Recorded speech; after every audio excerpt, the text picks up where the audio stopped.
Sfida e dytë kualifikuese botrori 2026 mes Shqipërisë dhe Andorrës nisi me një bojkot nga ana tifozëve kuqezi. Pas këndimit të himnit, ata vendosën të braktisnin tribunën Pasporte, duke poshatisur stadiumin në një ndeshje të rëndësishme. Në momentin kur po largoheshin nga shkallët e stadiumit, ata kishin edhe një mesazh për kreun e Federatës Shqiptare të Futbollit, Armando Duka.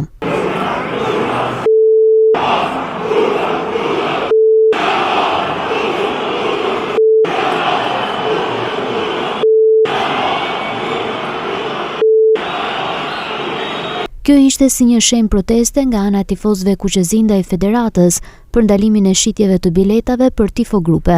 Edhe përpara fillimit të ndeshjes, tifozët kuqezi, të gjithë të veshur me të zeza dhe në heshtje, në marshimin e tyre u ndalën në ambientet e Federatës së Futbollit.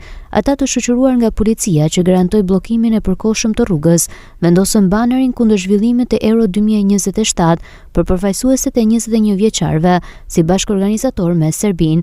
Aty shkruhej: "Djemtë e zgjedhur të Arbërisë kundër pazareve në emër të Shqipërisë."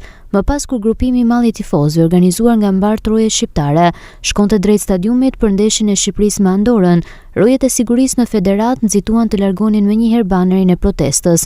Kjo protestë kundër institucionit të Federatës Shqiptare të Futbollit nga tifozët kuqezi vjen pasi ata nuk kanë arritur të marrin bileta për herë të parë pas 21 vitesh.